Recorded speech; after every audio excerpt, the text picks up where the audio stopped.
be here in one audience, yeah, and really looking forward to see your presentation you prepared today. So we're almost there to be, yeah, just with open eyes, yeah, and learn from your experience. Thank you, Ksenia. So thanks to Ksenia, we get in contact with Olександр Водотика, and we found so many shared values to start development, the procurement, like approach of the global companies and the, like strategic initiatives should emerge. And thanks to Alexander vision and support with Zoya Chečulína, like a whole team. Alexander now in Austria, Zoya in Ukraine, but I would say that's a great tandem. And today we have a pleasure to also introduce to you Rolанд, who is an expert in procurement, in technologies, in commercial function. And today we will talk about procurement, trends, evolution, and what is the best way to achieve the highest results in operational efficiency and supply chain. So Zoya, I will pass to you now the voice. Thank you.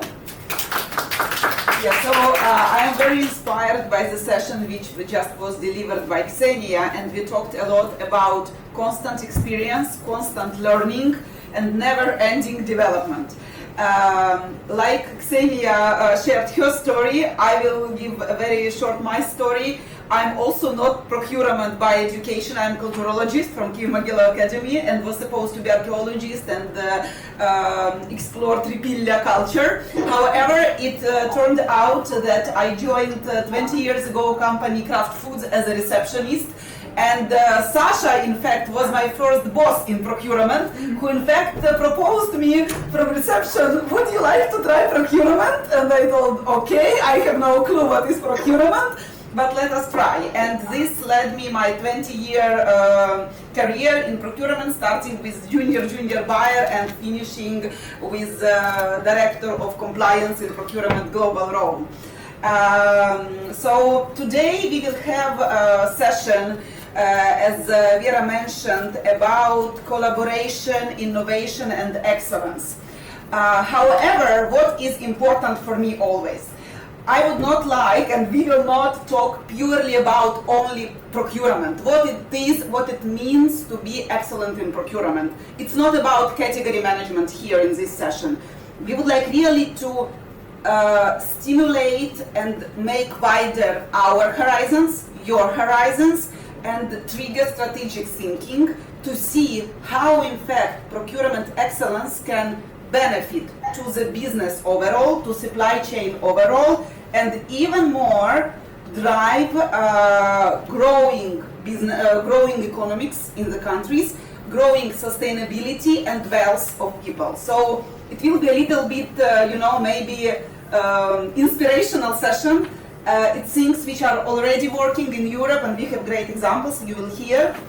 But we want also to stimulate and drive us in Ukraine to move forward. So I would like a couple more words to say about Rolанд and Olександр. So Rolанд Svennberg joining us from Munich, Germany. Rolанд is a person who works in Mercateo company. I will not tell a lot, Rolанд will tell about his company, but I will just say that it is one of the leading marketplaces in Europe. And you will hear more. Rolанд has very big experience in different companies, Ericsson, Siemens and others in ICT function, and will share his story and his solutions.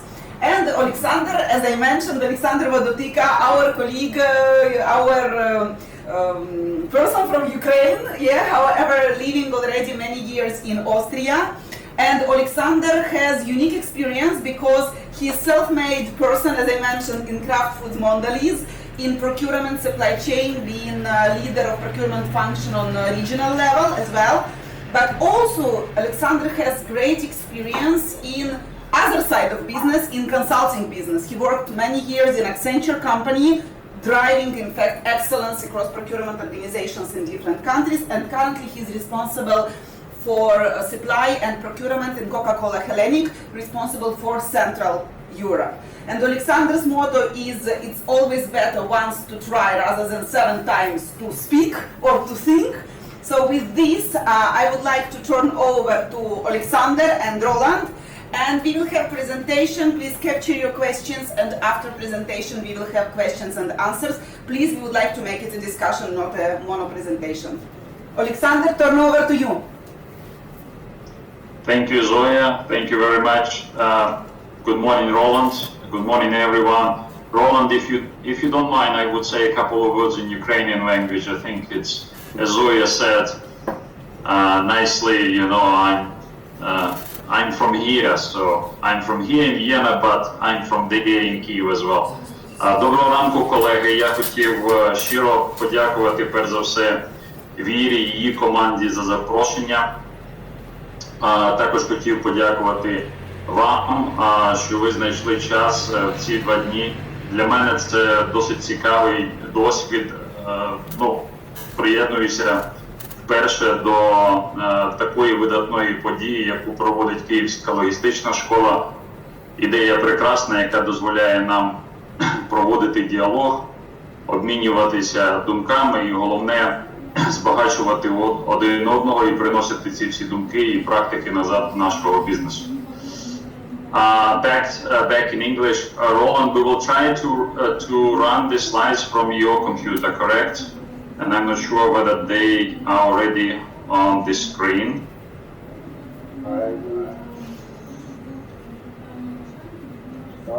Wait a minute.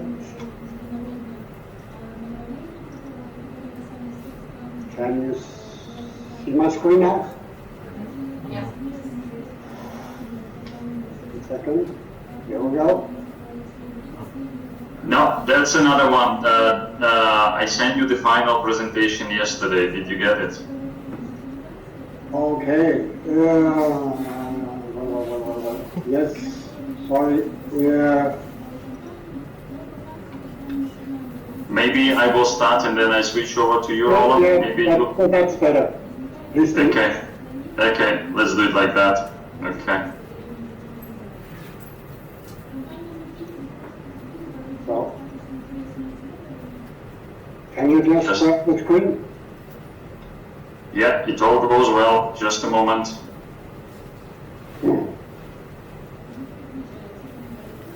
There we go.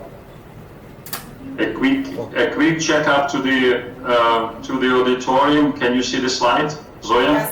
Yes, we can see. All good. Yes, we can see. All good. Very good. Good morning. I'd like actually to set up the stage before we go into the discussion, into the presentation and discussion today. As Zoya said, today's session will be less about trivial things, what I think the majority of professionals in procurement, consultancy, breakthrough thinkers are discussing about this function in context of the business, but also broader. We started with the challenge to ourselves how we could help through this session broaden a little bit the perspective of our colleagues in Ukraine, whereby we will try actually to stretch the thinking beyond our day-to-day operations, and we will try to understand what is coming and what is critical and how we can address that going forward. And through the discussion with Roland, we obviously realized that there is one major, very common strategic challenge for all procurement leaders facing day to day. In fact, we see a huge disproportion in terms of the organizational focus and how we spend the resource of our organization versus the value where we could, in fact, pay more attention. If you look at this particular slide, on the top part of the slide, you can see a normal spend tail of an average company, right? You have 80% of your bigger spend, then you have your mid spend, and then you have a long tail of multiple companies of low value spend where our business colleagues and we spend on maverick buying. Obviously, when we talk about it's called the spend diagram. And then we do our spend mapping. It's obvious that we should pay more attention to our strategic spend. And there were a lot of publications, there were a lot of discussions, and I'm sure everybody will be referring to that. But the particular challenge of us is not about how we structure and how we met the spend internally at the company and how we define the strategy. The particular challenge of all the functional procurement leaders is that our organization spend the least on the strategic spend. We are too much involved into administrative, into tactical work, and we spend a major part of our work, as we had the opportunity to discuss through one of the webinars earlier together with Kyiv Logistics School, that we spend up to 80% of our organizational resources internal. So in fact, that's the paradox, and that's not the paradox, that's the challenge for all of us strategically. We know where we should be, but we don't spend our time, and we don't let our organization spend time on the strategic value as it should be. And there might be different levers, right, to consider. We are talking about structuring and standardizing processes. We are talking about the value and the increase in value after COVID, and we will talk about that of the technology. We are talking about the particular strategic skills of our colleagues, and we are talking about the shift in culture. So obviously, most of our colleagues see the strategic lost opportunity on driving the value strategically for the business, whereby also spending more time and using the opportunity externally, as procurement is a gatekeeper of the universe of innovation of different ideas. So with these two thoughts, we are coming to you today with Roland, and we would like to share, in fact, our considerations in regards how we crack the code of the complexity to release the resource for more added value. But then, of course, the question comes, if you crack the code and you have more resource, what do you do with that? So we will debate on two things, right? How to address the complexity, and once you release the resource, how you spend, and what are the levers actually to benefit from external innovation. If we talk about embracing business innovation, here we talk about external innovation. We are talking about how we understand, how we capture, and how we bring quickly innovative ideas from our partners outside, right? We will leave R&D work to R&D department today and tomorrow, and we will talk only about those ideas, what we could potentially, in procurement and supply, get for the best sake of the business and our consumers and our customers.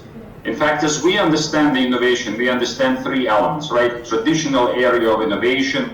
We work with the partners actually to develop our competitive products, competitive service models, and we encapsulate and we commercialize those ideas as quickly as possible in order to drive our competitive advantage for the business. Whereas over the few years, and we know very well that the theory in Japan shows, and the practices of Japanese business shows, that innovation is not only about the products and service models, the innovation is also about the processes. And this is where more and more companies are paying attention, how they also get ideas from their partners from outside in order to simplify, structure, restructure, turn it around and automate. But there is an emerging element of innovation.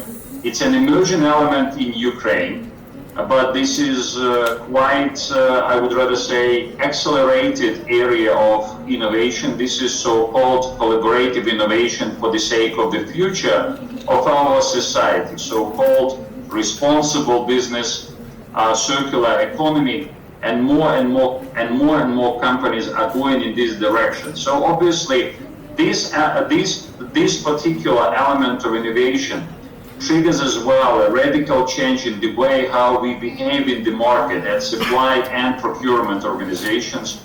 We are going from so to say, competitive behavior to collaborative behavior. And these are two particular things what we would like to share with you today in regards of how complexity can be addressed through technology and what are the benefits beyond simple sourcing. And as I said, how you as well can go into a more collaborative way of driving innovation for the sake of the future society and economy and next generation. So with this setting up the stage, I hand over to Roland, and Roland, you can take over right now the presentation as well. Oleg, I guess we leave it as it is, and you flip through the slides if you have got them. Okay, if this works very well, I'm more than happy. Yeah, that's fine, because there's still, it looks like it's some kind of confusion between the systems, so nevertheless. Welcome from my side, welcome to Munich, the headquarters of Mercatio. The session I'm going to talk about is managing complexity. And as Vera said before, it's a matter of the evolution of the procurement function in the supply chain. And this is also addressing both challenges and the solutions, of course. As Oleg told you, there has been a lot of focus on direct material in the past, the sourcing of direct material, and of course that's correct, because this is the major part for every company to handle the direct material. But in the meantime, the focus has been shifting more and more toward indirect materials. And Roland, yeah. I'm very sorry, the audience tells there is not enough voice. If you can maybe make your audio a little bit higher, that would be great. Yeah, I will see if I can do this. Maybe I do the following, just a second. My acoustics are very good. I hear Roland Yes, very we well. can hear you very Maybe well, you can Sasha, check. as well. It's just maybe just to be closer to the microphone, because it's going fading, you know? Is this better now? Yeah. It is better, thank you. Okay, I take my headphones and maybe Thank I you. can make myself more clear. Okay, so as I said, the focus for the procurement organization is right now moving more and more towards indirect material, because it's causing a big pain and also a lot of additional process cost. Next slide, please. So we have a lot of different challenges. First of all, when we talk about indirect material, it's very diversified. It's very lot of different items we are looking for, and we're spending a lot of valuable time to find the different items. We are also wasting a lot of time also in finance and controlling, because we have extended maverick buying and a lot of free text orders going on out there. It's not really digitalized so far. A lot of companies are facing huge costs regarding the supply base and maintaining the data on the system, because they have thousands of predators in their systems, and they have to be updated regularly, and that is also causing a lot of pain to them. And of course, due to maverick buying and free text orders and so on, we are lacking transparency. A lot of companies haven't got a clue what they are buying in the indirect material space. There is no tracking, there is no statistics and so on, and that's why it's also a risk when we talk about the governance. Next slide, please. This is also very painful, because it costs a lot of time, precious time from the labor, people working at the company. Well, in fact, the systems and the processes are not up to date, and it's even worse, because when we look forward to the next generation, coming up next, the millennials, they will never accept these old-fashioned systems and the processes we are using today. They are used to work with smartphones, they are used to work online with the B2C shops and so on, and therefore, I guess in the future, and even today, of course, a modern user experience and a modern user interface is definitely a must. So we have to start to update our system to make them more attractive to the people working at the company. Next, please. As I said before, maverick buying is definitely a severe risk to most of the companies, because when people are buying things, paying with credit cards and so on, the procurement organization hasn't got an idea what they are buying. Maybe even blacklisted company has been supplying goods and so on. So it's very much up to consolidating this, making sure that they are being in compliance with the system, and the procurement organization has to make sure that the suppliers are complying to code of contacts, keeping to the ethics, of course paying appropriate taxes in the country you are located in. And also we have a stronger and stronger focus on corporate social responsibility. That means we as a customer and a company, we have to be a player in the society and keep some ethic rules in the future and even today. Next please. And when we look at the total of the indirect plan, as Oleg said also before, it's not very much value. It's maybe 20% of the total spend, but it's causing a lot of time and cost in the process chain. So that's one of the major focuses we have out in the customer base, trying to get rid and lower the process cost to make sure that you can spend the money somewhere else. Next please. And the typical tasks of the procurement organization is of course to reduce complexity, to make sure that it's easy to get the goods you are looking for. It's a matter of time. And also reduce the process cost and time involved in the process of procuring the goods. Another typical task is to make sure that you are buying your goods to a fair market price. This is, well, simply to say, but it's hard to implement. And also, once again, the procurement organization of the future has to be focusing much more on strategic topics than just operating ones, getting indirect goods to the employees. So that means they have to free up time and make sure that they delegate the procurement of indirect material to all employees.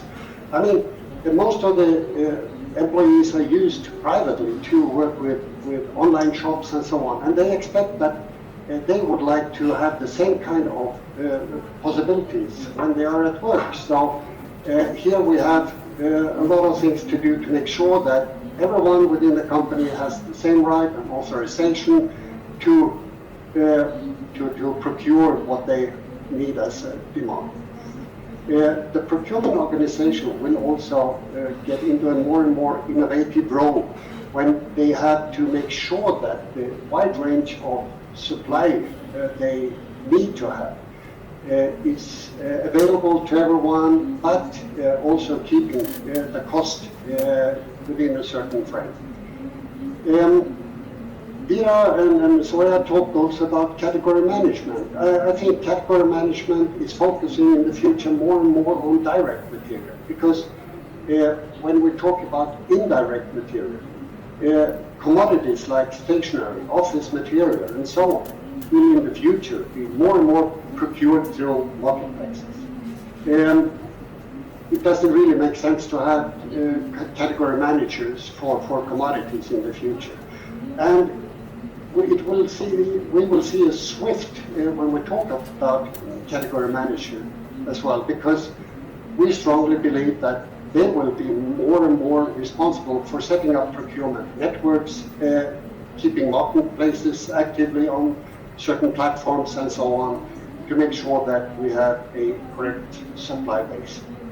So Roland, in other words, category managers, as we call them today, will evolve into the procurement process or procurement engineers, so to say. Exactly. They will less look at the material they are sourcing, and more on the sources themselves and how they are connected to the system. Well, solution. We are, of course, looking for digitalizing and streamlining the procurement processes. And one of the solutions to that is using marketplaces. We have, from a principal point of view, two different kinds of marketplaces. We have the centralized and the decentralized.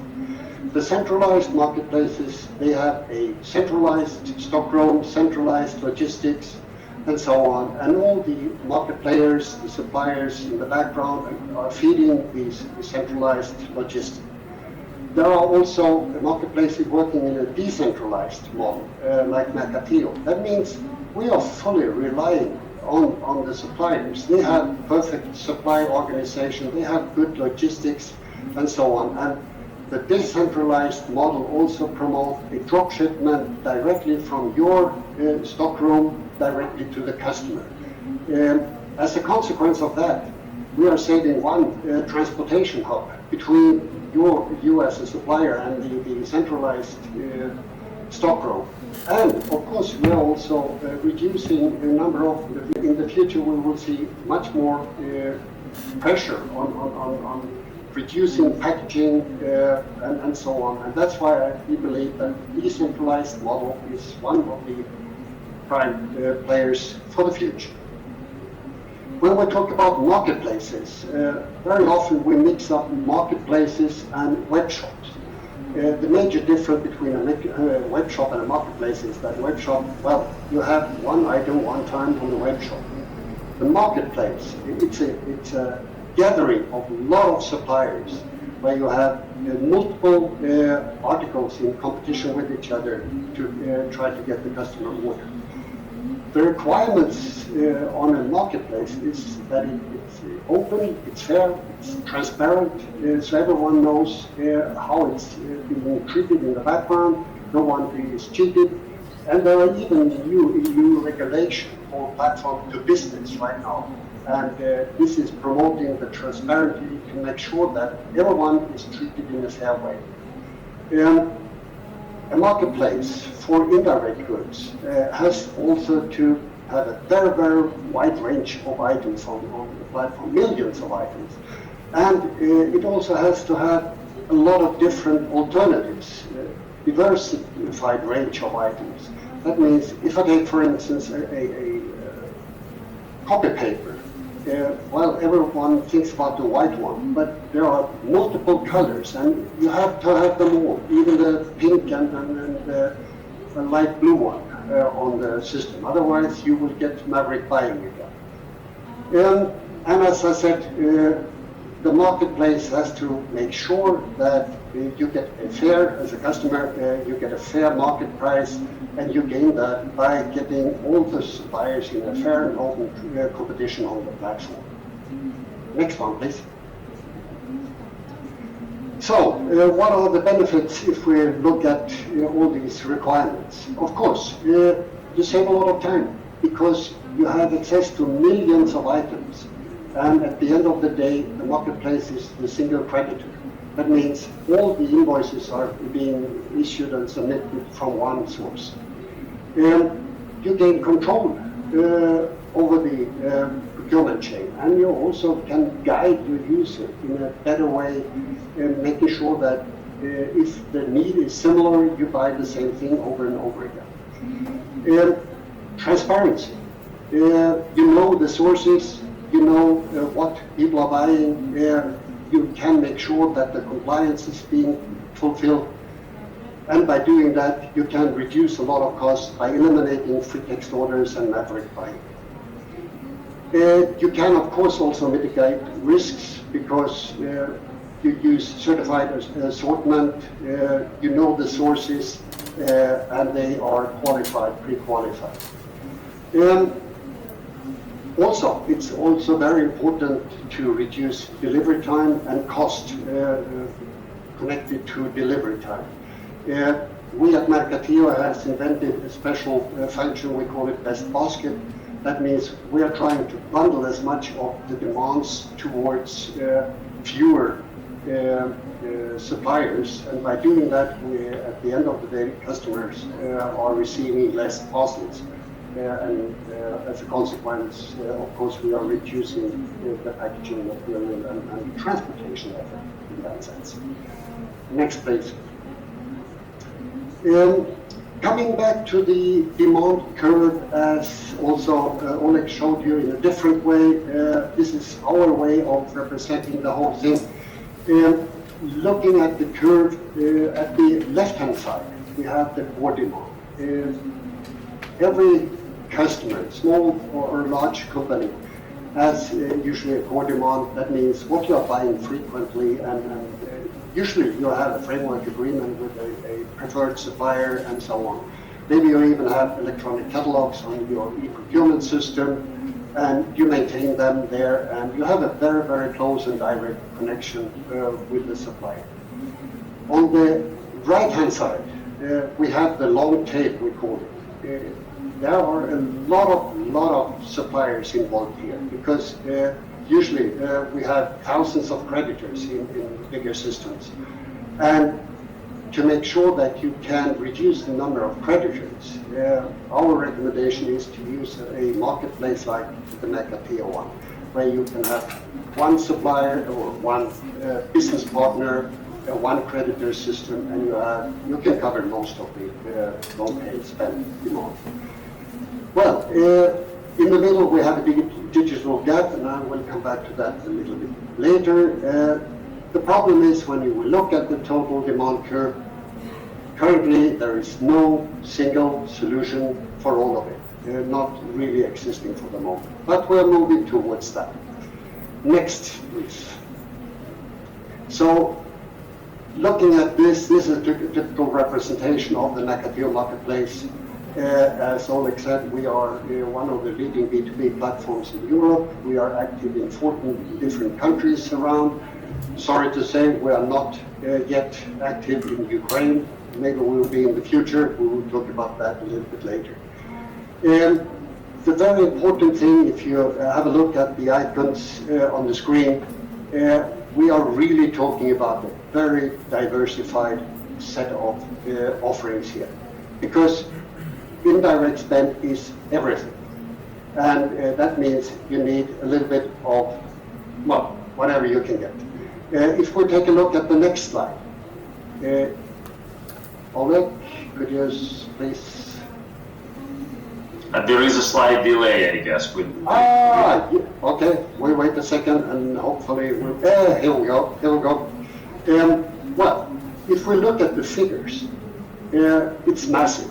It's really impressive. The different categories is really well covered by millions of items. If we take a normal supply catalog is between 10 and 50,000 items.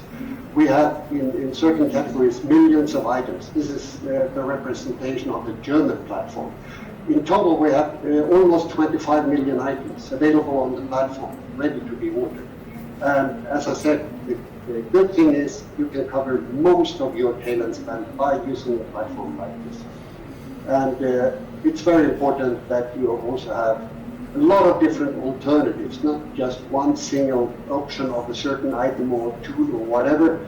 You need to have all the different variations of it as well. Next one, please. This is the business model we are running at Mercatio. Well, on the left-hand side, you see the customers. The customers can either use the marketplace over internet, that's the easiest way. They can also have it directly connected to their e-procurement system. There is a direct connection between the marketplace and the customer. On the other hand, we have, right-hand side, we have all the suppliers that are putting all their catalogs on the marketplace system, building up a supply offering to the customer base.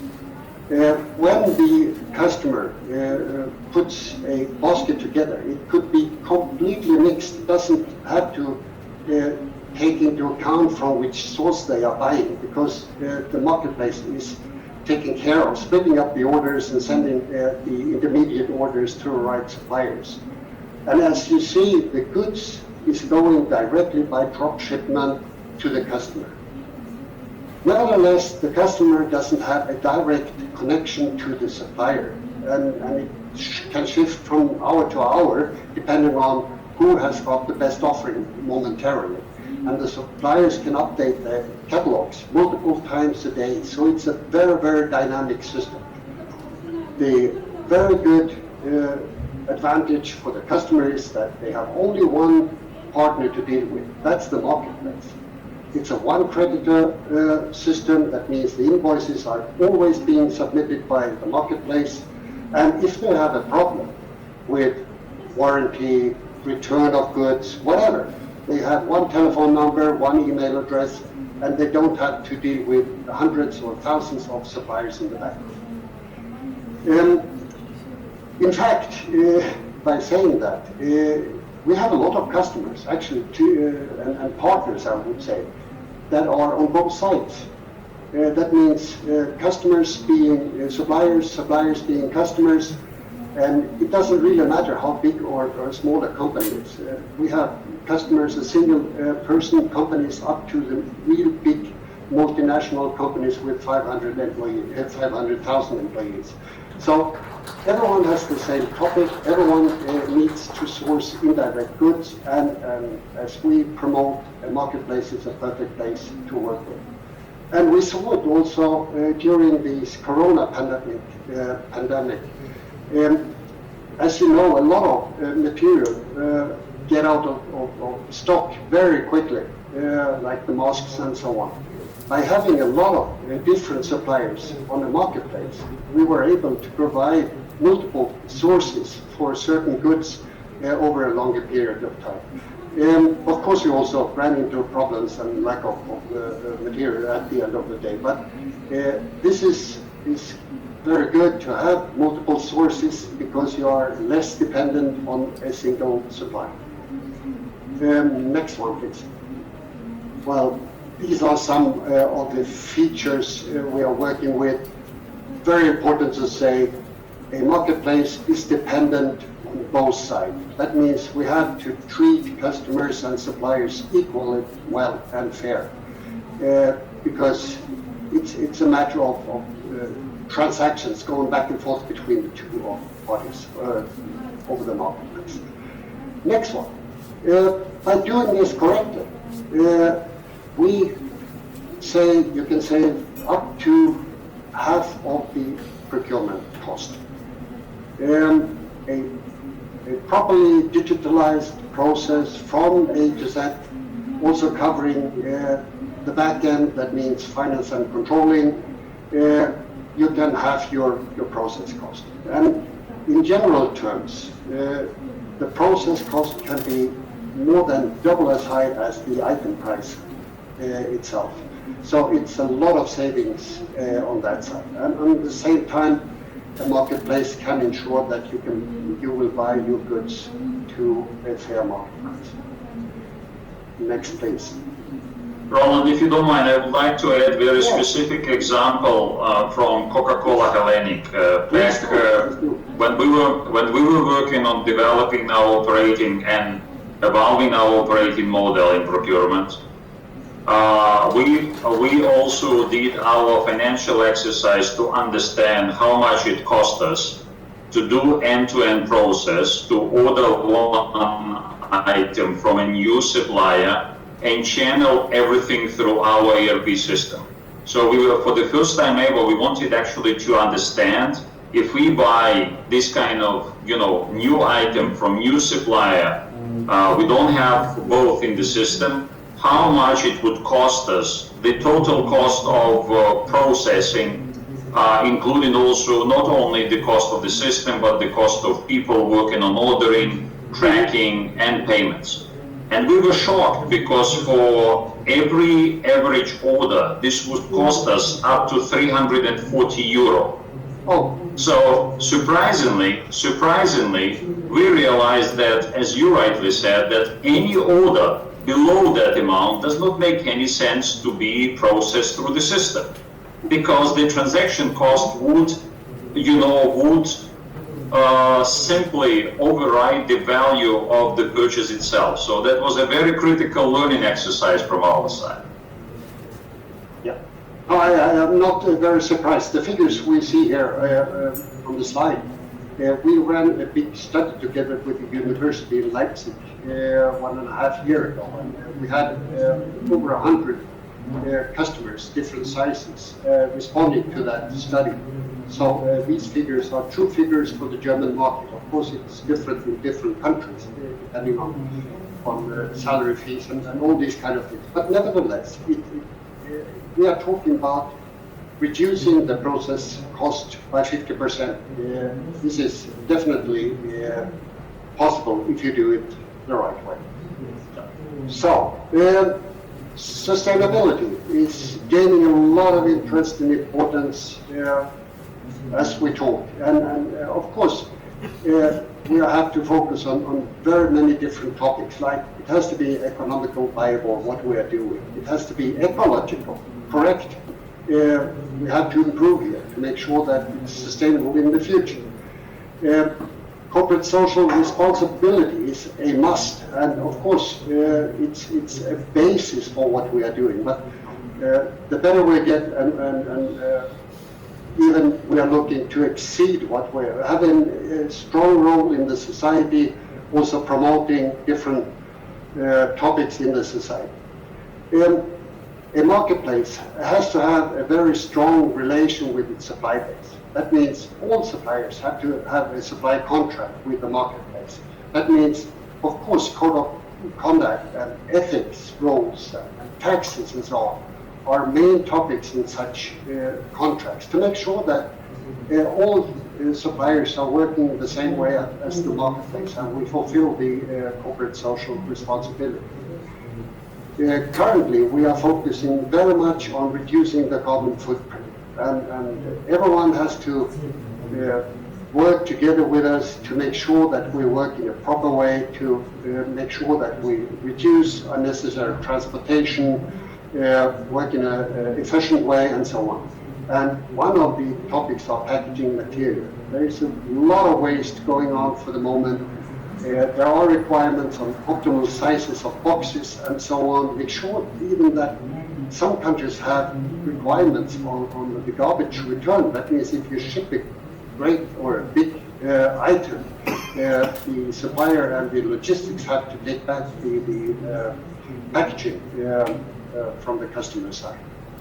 And as I said before, Macatio many years ago invented a very special function, we call it best basket, to optimize the order of the customer, to make sure that we process it in the best possible way, having the fewest possible transportations, fewest number of boxes and so on. Yeah, that's really the topics we're working with.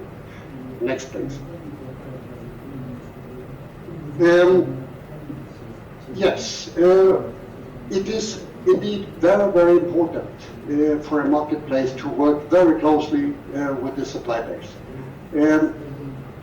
We are trying to avoid all cross-border delivery. We are fully focusing on local supply. That means we are working in 14 countries, and I would say 99% of all the suppliers are local, regional ones. This is also putting a lot of pressure on the suppliers. As a supplier and logistiker, you have to know your business. You have to make sure that you have optimal stock levels, that you can have short and reliable delivery times and avoid partial deliveries, because partial deliveries means to transportations.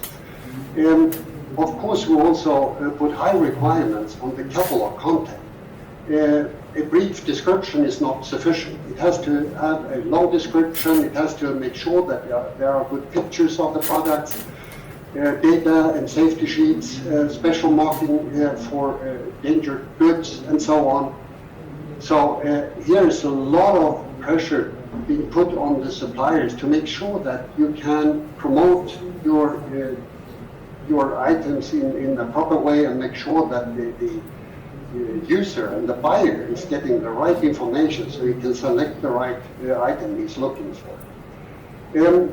In Central Europe, we have, for instance, also different return conditions for B2B and B2C platforms.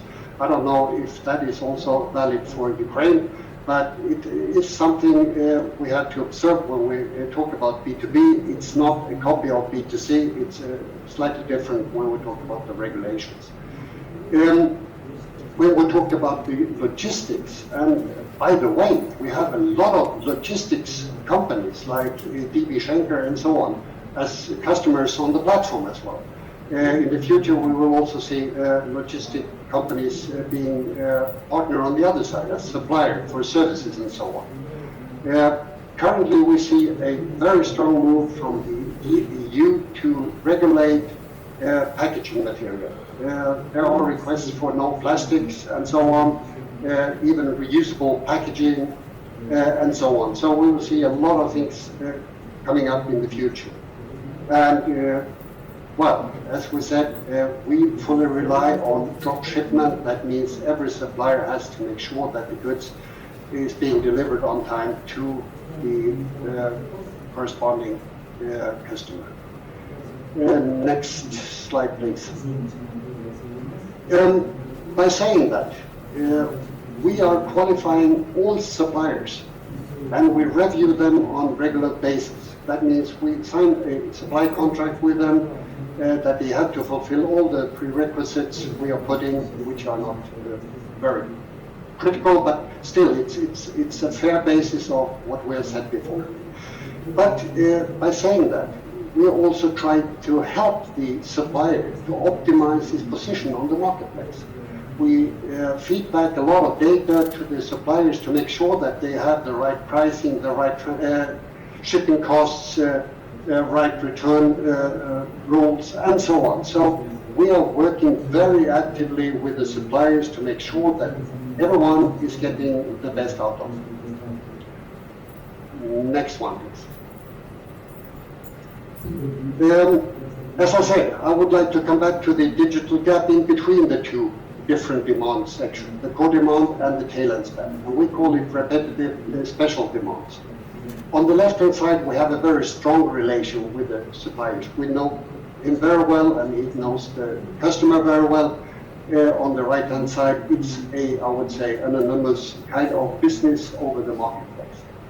But in the middle section, you don't want to have a catalog from every single supplier on your own system because it costs a fortune and a lot of work. But you would like to know the supplier anyhow by name, and he should know you as a customer as well. So here, the solution for such middle section could only be a business network, a procurement network. Some years ago, where we released and announced our Unite business network back in 2017. And if we look at the next slide, we will see the difference. Well, as I said, most of the younger people are used to smartphones and so on. We have App Store also in Microsoft and so on. And this system is working more or less the same way. We have a lot of suppliers, we call them business shops, in an app store, where you can easily switch an additional business shop active or deactivate them. That means you can look for certain suppliers and by a click more or less get them on the platform, and you can start to buy from this supplier a couple of minutes later. That means you have no real issue with maintaining or uploading a supplier's catalog on your own system, maintaining them. It's very, very costly. You have everything in the network, and you can switch back and forth as you like, and you can find new supplier for special categories very easily. To prove what we are doing, we are working exclusively with SAP Ariba Spotbuy. We are the Spotbuy function in Europe for Ariba Spotbuy. And We are doing that currently in 6 European countries, moving also to all the other 14 countries day by day. So eventually we will have them all 14. And by saying that, our mission as Mercatillo and Unite is to protect and strengthen local suppliers and dealers to make sure that they have a good and effective web infrastructure in our network, and also make sure that these business shops has access to a wide customer base. So we are not trying to go in competition with anyone, we are just trying to enable the supplier base to make sure that they have a great and good access to the customer base. And on the other side, the customer can also have a very easy access to different suppliers. So it's a matter of back and forth between the demand side and the supply side.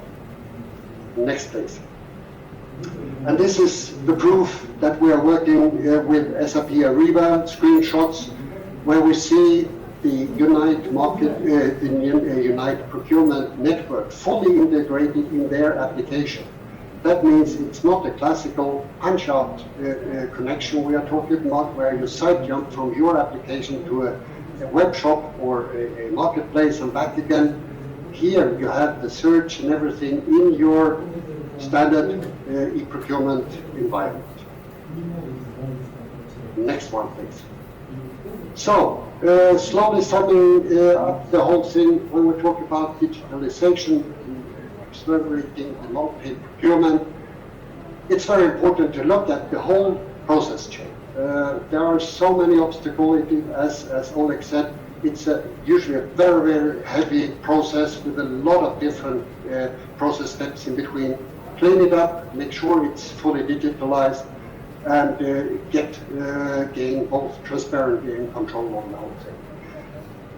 By using a procurement network and a proper marketplace, you can reduce the number of suppliers, and by doing that, save time and process cost substantially. Make sure that you delegate the procurement of indirect goods back to the demand side. Each supplier should have the possibility to order and procure indirect goods. It's not a big issue any longer. And make sure that you automate your procurement processes as far as possible. Next one, please. So, it's indeed very important for all companies to access, to connect to external platforms, to get access of a wide range of suppliers, and make sure that you are not increasing the process cost by doing that. If you would like to get more information, feel free to try out one of the Mercatillo sites. We have one in Poland, mercatillo.pl. We have in UK.co UK. We have the German one.com. So it's open, you can play around with it, you can get yourself familiar with them. And as I said, we are local in 14 different European countries. If you have a subsidiary in one of these countries, get in touch with Mercatillo, discuss with us, see what you can do with us, and move it one step further. What we can offer for Ukraine for the moment is, if you have, for instance, SAP SRM system as a procurement system, we can indeed connect Mercatillo as a catalog hosting environment to simplify the way you work with the exclusive catalog, the framework agreements. We are indeed today working with large accounts in China, India, North America, and so on. We haven't got any marketplace there, but they use our system for catalog hosting. We also have a homepage for corporate information and so on. Please have a look there if you are interested to see a little bit more. And as an example of what we are doing, Poland is a good example. We started back in 2011, creating the subsidiary located in Krakow. As you might understand, it takes a long time to get a proper customer base and also get the right range of products and suppliers on the system. It usually takes 3 to 4 years to build up a critical mass on both sides. Well, the early adopters were, of course, multinational companies, usually having headquarters in Germany, but production in Poland. We got a lot of them setting up the whole thing, and by getting customers on the platform, we also get suppliers on the platform, because it's interesting to collaborate with each other. One good example for the moment, we are working with Coca-Cola Hellenic bottling company to provide the services in Poland as well, and in some other countries as well. So we are moving forward. So if you're interested and you can read the Polish language, well, why not sidestep on nakatio.pl and have a look how it looks like. Last slide, please. So, finally, the thing we are promoting today is not a matter of killing or disturbing anything or making anything very stumped, because we are not talking people to people. These digitalization tools are here to build relations, not to eliminate them. That means we are trying to put the customer base and the supply base closer to each other, giving them the internet and the internet-based facilities to talk to each other, to deal with each other, to do business with each other in an easy and quick and simple way. So that's all from my side. Also to attract and make it more relevant for the new generation which comes, and we want to retain guys in procurement and evolve them and grow them, etc. And second one is we talk about relationship with suppliers, but you mentioned about fact that we can delegate to the users. We often hear from our stakeholders that procurement is very slow, you need to wait, we want it right now, right then, especially marketing guys, they always want everything for yesterday. So this is in fact also gives opportunity to build that relationship with our stakeholders and drive business value for business as well. And of course, last but not least, maybe I can give you an example. yes. Sorry. A lot of customers we know of had very strong approval regulations in the past. Every single request has to pass a couple of tables and desks to get approval before it got released and you got a purchase order for it. Today, a lot of companies say everything below, I don't know, 500 euros, 1,000 euros, whatever, is absolutely approval free. It's a question of budgetary. And that means that the person who has a demand, he releases his own purchase order without delay. And a marketplace like Magatio is usually, I say usually, a next day delivery. That means that we can speed up the processes. There is no heavy delay in the process in the future. If you make it right, you can have a very lean and quick solution. Yeah, absolutely. And one more maybe reason for that fact that really companies now lower the threshold when you can go and buy without, any additional approvals is also, of course, I'm a compliance person, compliance element, all checks, due diligence of suppliers, etc., which you do on your side in order your customers already just can use it out of the box, I would say. Maybe I can add another quite interesting thing as well. We call it views on the system to make sure that you fully comply to your regulations and so on. It is indeed possible to use different views on the system. That means that the employee could see most of the range of products, but you can exclude some parts. If you think that certain things is so exclusive, dangerous, whatever, you can indeed set up a employee view with a certain restriction of the range of products. That means that you can lean back and make sure that if they need a pair of safety shoes and you say you may only buy this pair of shoes and nothing else, you can redirect that through the purchasing organization in the future as well. Okay, thank you for this comment. Okay, thank you, Roland. So it seems like we answered first question which Sasha mentioned, yeah? Okay, how do we optimize time and resources, and we can now use time of our procurement professionals for strategic work. So now, Sasha, tell us what to do with this time. And a part of, in terms of the time, you have 28 minutes, and then we will have time for questions, okay? Maximum. Very good. I wanted, in fact, to provide and share with you some experience of Coca-Cola, Hellenic, and Mercateo, not in Ukraine. And I would like actually to be vocal today in front of you. The purpose of this discussion with Roland today, and Roland, thanks once again for your acceptance, was actually to really share with you how the technology of marketplace and the benefits of marketplace should work correctly with the first approach, right? So we don't have the solution in Ukraine. As Roland, I'm sure there will be some questions. So if you don't mind, and I will share with you, if questions will be coming in this part, I will share with you specific learnings from our pilot with Mercateo in Europe, what I had the pleasure to lead together with Roland and his colleagues as well. As Zoya said, okay, once we release the resources of the company and our organizations for more added value, how we could use that, where we should invest more efforts into. It's a trivial statement, I have not said that, but I will repeat it again, right? We are the gatekeeper, and we are standing in front of the door for unlimited great ideas, innovative solutions. And as we continue spending our resources internally, we lose. For us, this is the major loss strategically, not only for the function, but for the business as well.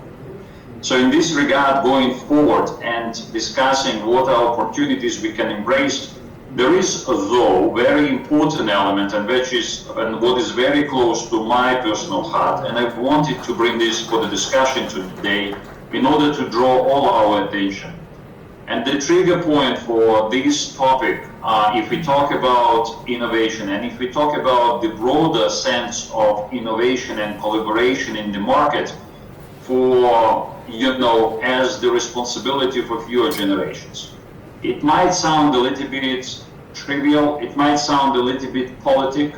Why? Because a lot of companies are building this on corporate and social responsibilities, and we know that a lot of companies are using this as a formal flag because it's trendy, because a lot of people are talking that, because Greenpeace is getting stronger, because Greta Thunberg, and my kids are very fond of her, especially they were very happy that she got a new grant of 1 million to invest into the research and the support of the movements with young generations as well. The trigger point for me was actually when we were coming home with my family and we were crossing the border near Mukachevo, and we were passing the Tis River in the spring. I was shocked to see how much plastic on the benches of river there was there, right? That was a shocking element for me to see the difference, a part of the fact that I believe that we are the best country in Europe, we are the best people in Europe, and this is the element what I bring and promote all the time in Europe and beyond. There is something what we do not necessarily pay attention to, right? We are all focused together with you on how to say that busy but not long-term important things, whereby missing this element. I wanted actually to talk today about collaborative innovation through collaboration for the future sake of our kids, for our next generation, and for the future sake of the country. The message today, and I would like to share with you only a few elements, right? If we compare Ukraine with Austria, the country where I live with my family today, and we look at, we hear here and there all the scandals about recycling. We all remember a few years ago a big story in Lviv, right? So the level of recycling of Ukraine versus traditional dumping full level recycling, right? That the waste is fully recycled and processed and does not go into the earth, into the ground. In Ukraine, this is maximum 20% nowadays. In Austria, this is more than 98%. Everything what human being in Austria generate as a waste industrially on the personal household line is recycled, is processed, and does not go into the ground. And shockingly, Austria 35 years ago was on the level where Ukraine today. So this is an exciting and thrilling story to see how the business and I would say the public and social responsibility was growing over the time, and the investment and focus allowed actually to reach the level. If we talk about the alternative energy sources by households, we know that, again, in Ukraine there were some investments with some subsidies, green rate, which was recently discussed, which is, by the way, the highest rate ever in Europe. None of the company has the rate for household from renewable energy as in Ukraine. In Ukraine, this is up to 50% of our household, right? If we take the average household in Ukraine, 50% is renewable energy. In Austria, this is up to 40% and growing, especially some of you, if you travel from the side of Slovakia in the direction of Vienna, you see huge fields with wind wheels generating electricity. And this is well supported and well developing as well. Organic arable agriculture in Ukraine is very fractioned, up to 4%, whereby in Austria it's more than 85%. I have a pleasure of being in good contacts with the head of the Organic Association of Agriculture in Austria. And he told me a fascinating story that 25 years ago he graduated. He's coming from the traditional farming factory in Austria in Burgenland, and he graduated from Vienna Economic University. He was coming home to take over and continue the business of his parents, and he realized what kind of long-term threat it was, and he was among those two farmers in Austria starting eco or organic agriculture. So from two farmers in Austria 25 years ago to more than 85% of farmers or total output today as well, right? So we have this element of excitement.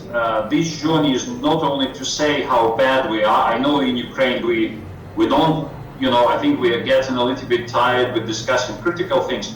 But this slide is more about enormous opportunity for us to start thinking for the future benefits in business, our environment, our communities we are working in Ukraine with as well. And just to give you some examples of how European business is working in this direction. Roland was providing already some great examples how technology and Mercateo in particular can address CO2 reduction. We are the same excited about this basket optimization with Mercateo that per se you are ordering small value items, multiple items, but there is an element of AI from Mercateo giving you as a requester to optimize your basket and consolidate your items with one supplier so that you can reduce packaging and you reduce CO2 emission proportionally as well. So just giving you some elements of collaboration. These elements are not theory. This is what I'm doing with my team. This is what we are challenged by the business to do more. And this is what we are challenging and we are inviting our suppliers to do together with us.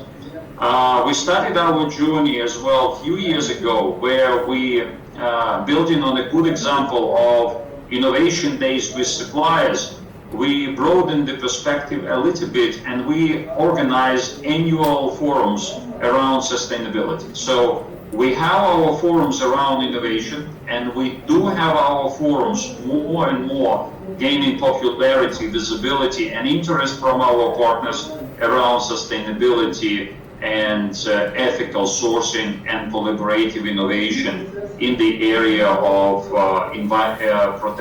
protecting environment as well. So talking about local supply chains from the first point, we are working, and this is pretty much where we are consistent with what Roland was sharing with you, that marketplaces are not actually to create the international competition. And this is, by the way, why we agreed to pilot, to run the pilot with Mercatio, because Mercatio plays exactly in the direction where we want to be.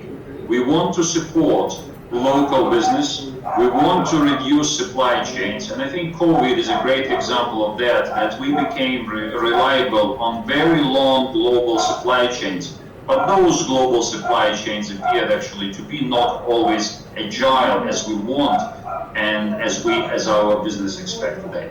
So if you talk about the sourcing agenda, we are working, if you want to hear, since years on the regional supply chains. In what supply chains, to assure that we develop our suppliers local. Our definition of local is not always Austria. Our definition of local is regional within European Union, to make sure that we understand what the implications on that. And the progress is quite big. There are a lot of activities we are doing in the area of distribution and in the area of transportation. Yes, we are driven by the European legislation as following the commitments around CO2 and emission gases, but at the same time we are collaborating with our transportation companies. In Austria, for example, when I joined the organization, we used to have more than 140 transportation companies. Right now, through the optimizing our routes, restructuring our distribution model, we are working with less than 30 partners, but we are driving a number of innovative initiatives. We are testing lightweighting, super lightweighting trailers, and we are also gradually looking at different new technologies, sustainable technologies with new engines. My colleagues in Switzerland at the beginning of this year introduced the shuttling between our production units and our central warehouse with e-trucks. So this is the first move in the direction of really addressing sustainable solution and supporting our transportation companies going in this direction, being the customer at the end cycle. We were talking about, and that's becoming also one of our key elements of the evaluation criteria when we talk to our transportation companies as well. In Austria, we are using 100% of reusable green energy. The sources of green energy are coming from natural sources of energy, as I was talking before, and there is very big initiative what we were doing in line with developing our operations business in Central Europe. Our manufacturing facility was growing, and in line with the growth, we realized that the total area of the roof, right, of our manufacturing facilities was growing. Currently in Edelstahl in Austria, we are operating the facilities with more than 6 football fields. And we came up with a great idea together with one of the partners. This is solar electricity generating company, that we sign up the partnership agreement, which is the biggest agreement in Austria, in our federal lands, and this is the second biggest agreement in Austria, excuse me, that solar generating company installing the equipment and solar panels on our roofs, and we are operating them together. We provide the roofs and we are getting the discounted electricity to our networks, and this is really a long-term partnership where both parties go making the investment and sharing the benefits together as well. Our business, beverage business, is extreme business in terms of utilizing the packaging. I know there is a big agenda around, and you hear a big agenda around negative connotation of plastic and the role plastic plays. That's also very close to us, and we are paying more and more attention. And I will share with you a great example of what we were doing in Austria as well around recycled PET. We became the first company where our prominent local water brand is using 100% recycled PET. But this sounds exciting, but this costs a lot of effort, and I will share with you a very specific example of that as well. We are working as well on removing the waste, removing unnecessary resources which are less critical for our consumers. So we have multiple programs with our suppliers where we are introducing Lean Six Sigma on second tier and third tier supplier collaboration, working together to understand where we generate waste as a company, where our suppliers generate waste as customers, and how we optimize that waste where in order actually to to reduce the footprints in that regard. Roland has mentioned as well, and I was very excited to hear that today from Roland. So this is something what we need to take up as well for the discussion. Circular usage or returnable packaging with our suppliers. With some suppliers, especially we are talking about commodities where we need to deliver in bulk, some packaging where we are shuffling with the suppliers, we switch from one-time packaging to reusable packaging, containers, plastic trays, etc. So this gives enormous optimization in regards of CO2. This gives a great opportunity for us and for our suppliers actually to simplify the operations, while of course providing the longer-term benefit on the side of ethical responsibility for the next generations, as I said before. As promised, this is a short example of a very, this is obviously the story of a big pride of my team in Austria. We've been working hard with commercial and supply chain colleagues in Austria and with the government and with public organizations to introduce the first ever fully recycled plastic bottle for our brand, Römerquell, which is a prominent brand in Austria. Each and every bottle we produce, we blow for water, is produced from recycled, means that we collect the plastic, we bring it back into the system, and we reuse it. It's a nice story on the front line.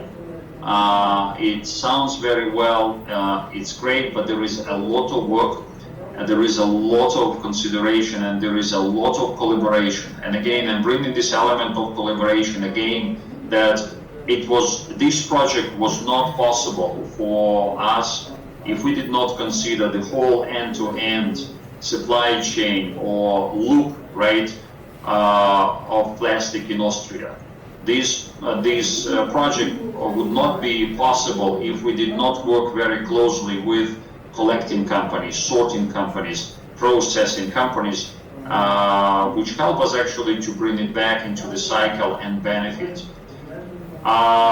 This project in itself is not a saving project. Building on the current dynamics in the market of oil, right? This packaging cost us more than 25%, right?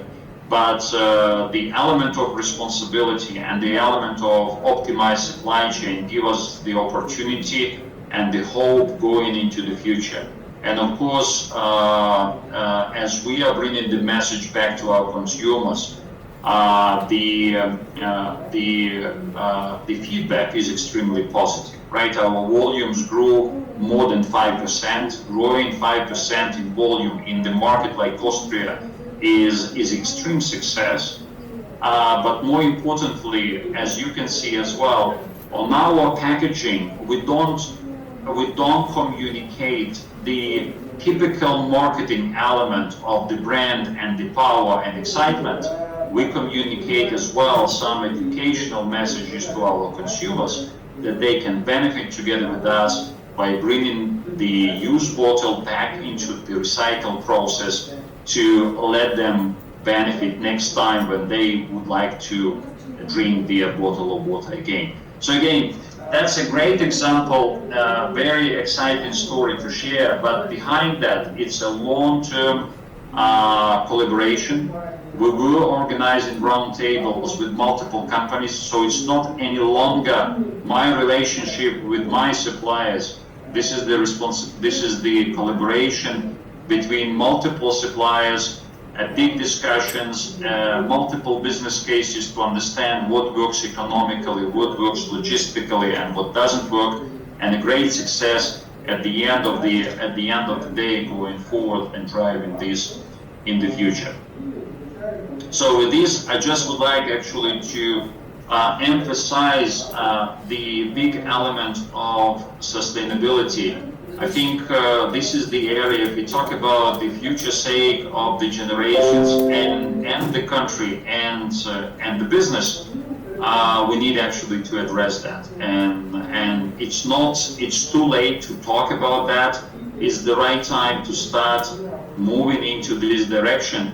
And in order to be successful in this particular area, as I said, this requires completely different rethinking around how we work.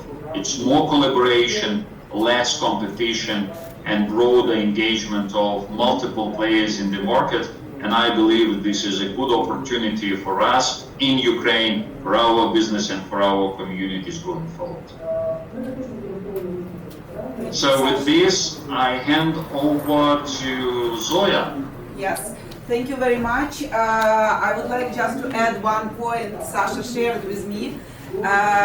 Again, we talk about responsible sourcing and we talk about engaging and doing it for future generations. So the trend which we can see not only in Austria, in other countries and including Ukraine, is that kids already are more demanding. They already have this mindset, and I just give two examples. First example is when we buy in Watsons or whenever this packages for waste, my kids always ask, Mama, did you take the one which is recyclable? Because there are two types. And second one, a part of all great things Sasha does in business, he is also a very active supporter of Plastun organization, and in fact his wife organized Plastun organization in Austria, and he delivered a similar session on sustainability to the kids, to the Plastuns. And I liked when Sasha told that the one boy raised his hand and asked, but how do you ensure that you gather all this plastic back, when he talked about recyclable and reusable packaging. So again, this generation will no longer accept it, and it's great. So just thank you for being so mindful. And with this, I just wanted to open. So maybe to add a very personal anecdote to the auditorium. Our kids visit the Dedusta Babusa every summer, Oma Ondova, and 2 years ago when they came to my parents, I left them for two weeks, and I was coming back, and then I realized when I came back that instead of one waste bin in the kitchen of my parents, there were 4 different bins with different colors.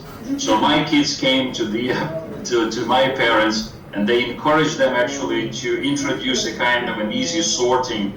And my father was taking the kids to the marketplace to buy, some new bins with different colors. So it was so exciting to see how my kids coming from Austria were bringing this kind of trivial practice to my parents as well. So that's to add on the generations, and I'm sure that they are becoming much more mindful about the things which are important. Absolutely. Yes, so now I would like to open room for questions. We still have time. So questions to both, to Roland, to Sasha. Any reflections, any maybe concerns, I don't know, challenges, whatever thoughts are in auditorium, please. If I may, I think that's a good moment to ask about the initiative of the webinar project, actually, we have with Zoya and Alexander. What I mean, we started in June our first webinar in the series of webinars in procurement and supply chain. We decided to provide to Ukrainian actually market the opportunity for evening time, 2 hours, really practical examples and good tools. And I would ask maybe you, Zoya, and you, Alexander, to share what is your expectations, why you think it should be really important for the market, because we have some feedback that really people appreciate such opportunity, but why you think it's important now? Could you please? Maybe Zoya, I can start, and yes, I'm please, more than happy to. I think Zoya is a great partner of mine in this initiative, and this idea came up as a simple consideration that in Ukraine, I think we don't have the problem in Ukraine with the amount of different messages when it comes to theory and when it comes to academic knowledge. What we realized, there was a challenge to turn these kind of discussions into more practical models and tools and bring them as quickly to our business as possible, right? Yeah, there is a big question in Ukraine, and I'm sure in different forums this question comes across. What is the unique secret way for Ukraine? What is our unique way for our Ukrainian business to become successful business, to become international business? In our view with Zoya, we said that there is only one secret in it, right? We need to learn as quickly as possible from international good practices, but real good practices.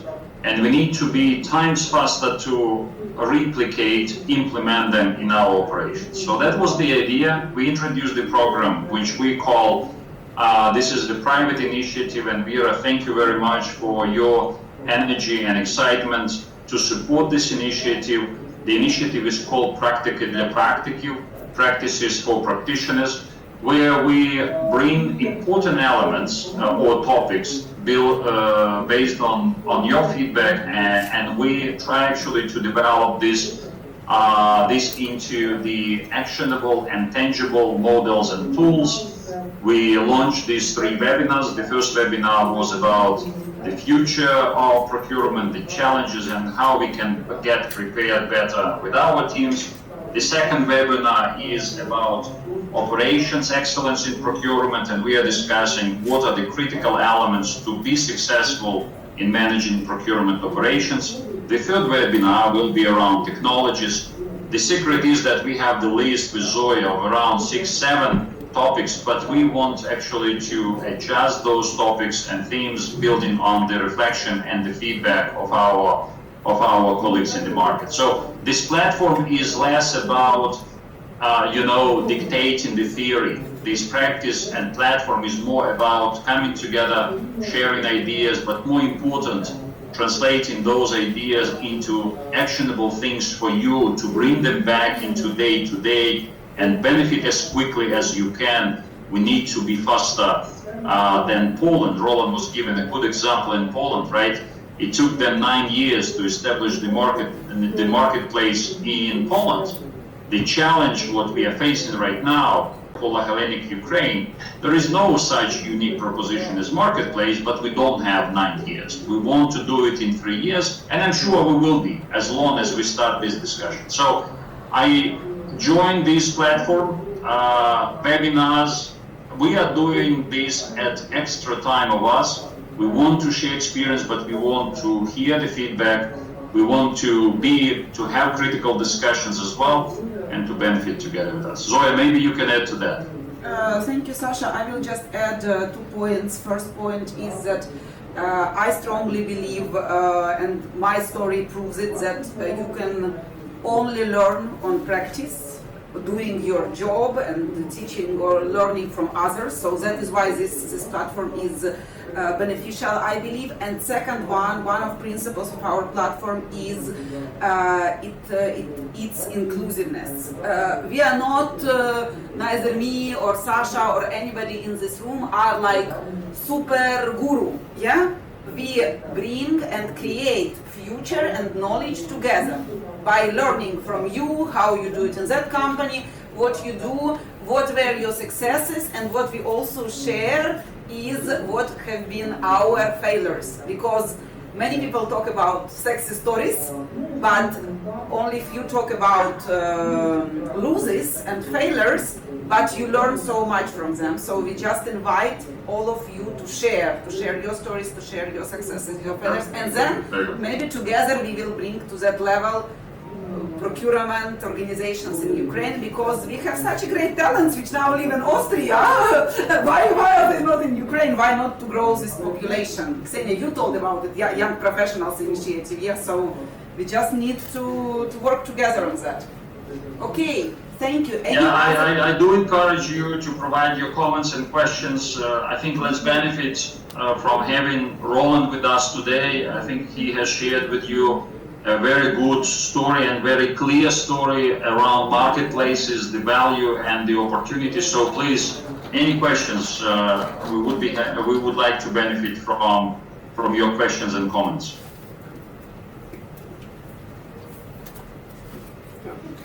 Hello everyone, thank you for very mind-provoking presentations. I have 18 questions.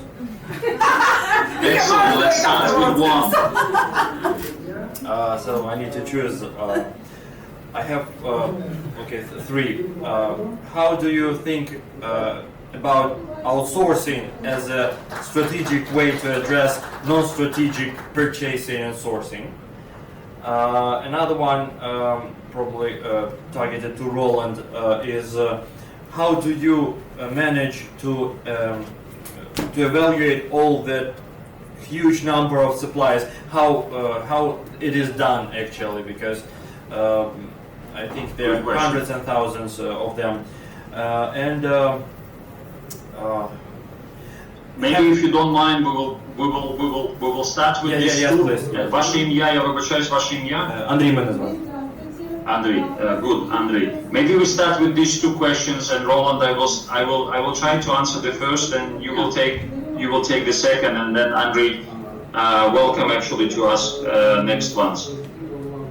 I know there is a lot of communication nowadays in Ukraine as I track all the communication across the board around procurement outsourcing.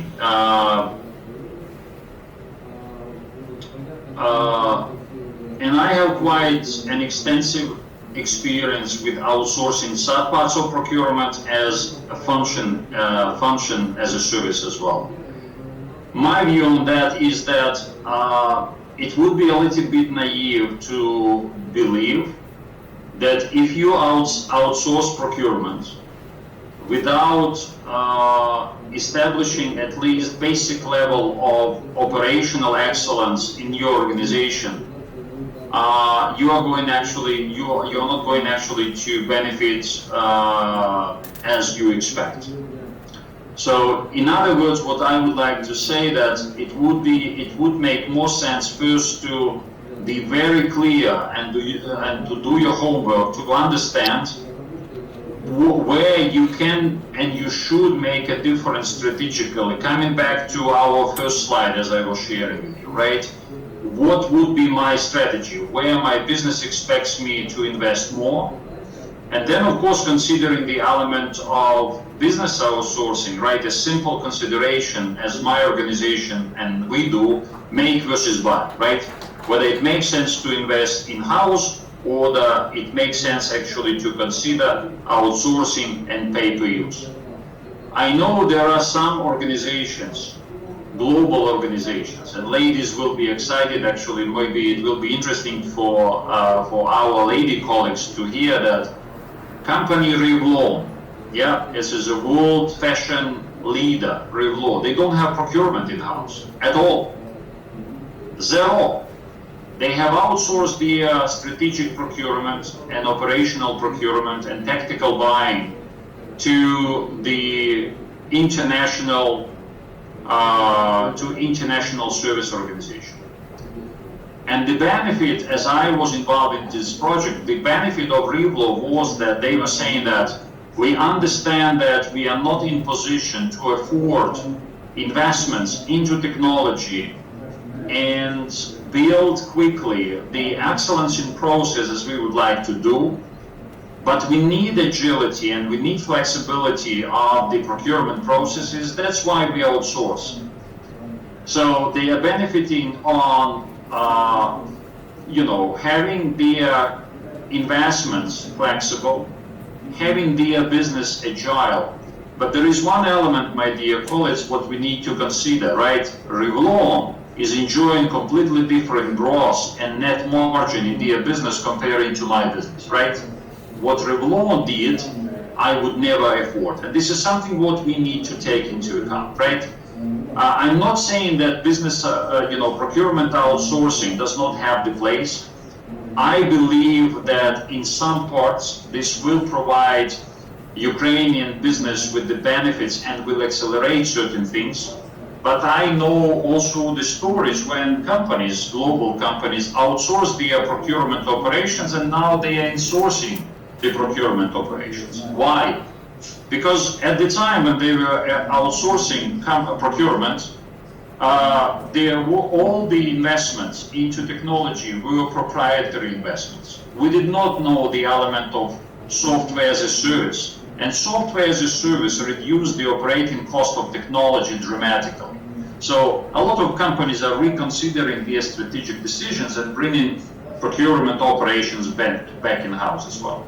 So I hope, my answer probably does not give you a straight, the straight answer yes and no.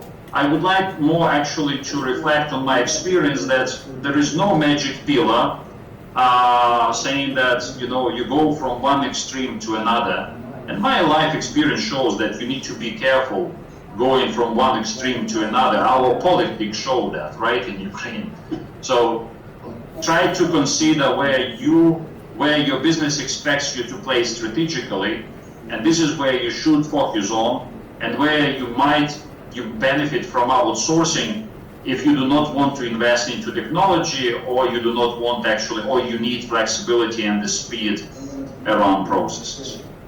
I hope I answered your question. Yes, so always strategy comes first, and then we choose decision and solution.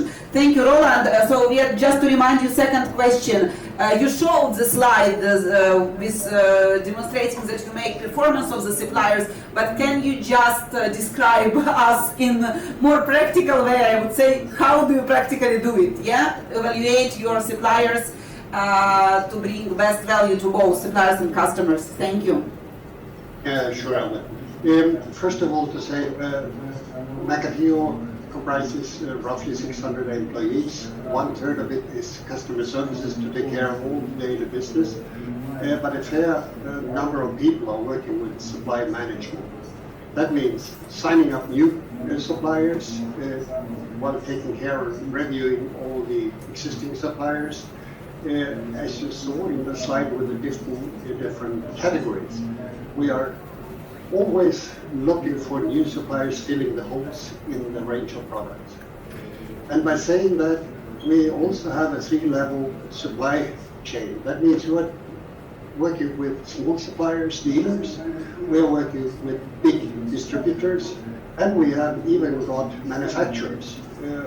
Just to mention one company, Bosch is one of our major customers. On the same time, Bosch is also selling as a supplier their tools on the platform. So, the supply managers taking care of the relation. Of course, we have collaboration tools to make sure we have reporting structures to make sure that the suppliers are also getting the most current information about the business going on the platform. We have a strong qualification process, a vetting process to make sure that the suppliers are also fulfilling the contractual part we are signing up together with them.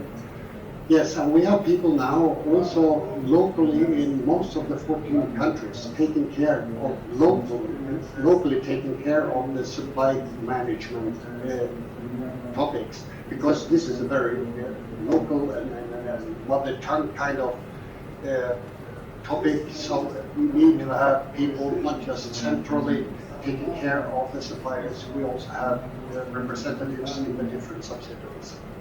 Was that the answer to your question? I think you described well the way how you structure a supply relationship and onboarding. What about evaluation performance? I think this is your question. Do you use interviews, feedback from customers? What other ways of evaluation? Yeah, maybe I can start, Roland, and add that we as the end customer have the opportunity to provide the feedback on the performance of the suppliers from marketplace. So obviously there is, I think, the online rating, right? Similar what you might, when you ordered on other global retail online shops, right? You have a simple rating to the supplier. So this particular feedback is always an option for us. If I order with the soon delivery in 1 day, right, and this delivery does not happen because of the performance of the supplier, I always have the opportunity to provide this feedback. Yeah. On the other hand, the system is also adjusting the whole thing. That means we are running a lot of statistics in the background. That means if a supplier say, I deliver everything within 2 days, we run statistics saying, okay, 2 days is not really sufficient. What you're doing is you get a statistic delivery time of 5 days. That means he will be stated on the marketplace with a delivery time of 5 days. Coming back to the best basket features Oleg talked about, and I also said a couple of words here on, delivery time is also a critical measurement when we're trying to optimize the basket. That means if you have a longer delivery time, you will be pushed back and you will not be the prime supplier for that basket. So we have this kind of loop between suppliers, statistics on the Negativa system and so on to make sure that all suppliers are trying to make the best out of it and perform accordingly. It's a continuous improvement journey, as Roland said, right? When you go and you populate the marketplace. But I would like to mention very important things for all of us to understand what kind of benefits this will bring to Ukraine if we go in this direction. Online marketplace, right? This kind of marketplace will give enormous opportunity to reduce illegal retail. And this is, by the way, as I had an opportunity to have a short discussion with another big retailer in Ukraine, I would not mention the name of it, but we know the company. They are saying that the biggest problem of them, right, working with small partners, is the element of legal and certified products, offered to the clients. And inevitably, this is the answer to the market, how we can get visible, how we can be compliant to fiscal and whatever legislation in Ukraine. But it is still a journey, I think. Still a journey to go, but at least good start. No, but and obviously marketplace is the element of really boosting the retail. Ukraine, the statistics of Ukraine show that online retail in Ukraine and Ukrainian economy have suffered a lot from really being traditional retail economy. We are on the level of 17%. Online retail in Ukraine is 17% from the total retail. Some European countries are having more than 50% of their online retail,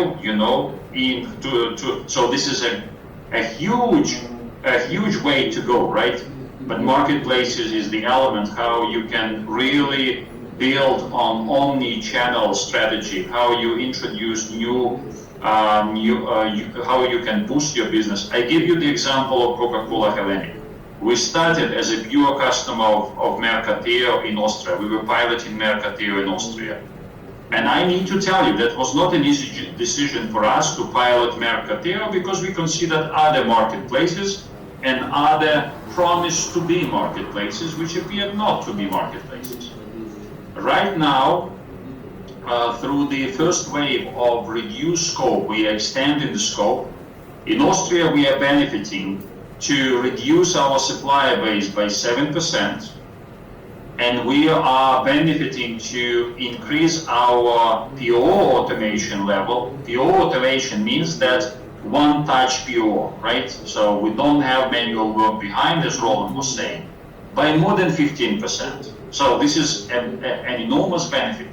More than that, we are in contact with our commercial colleagues as we are developing our omni-channel distribution, and we are introducing new categories, and we are developing new business models of our commercial, on our commercial agenda. We would like actually to consider marketplace as one of our channels going forward. So again, what Roland said, building on Bosch, right? Coca-Cola Hellenic does consider the opportunity as well to be not only the customer, but possibly to play in the direction of being the supplier as well.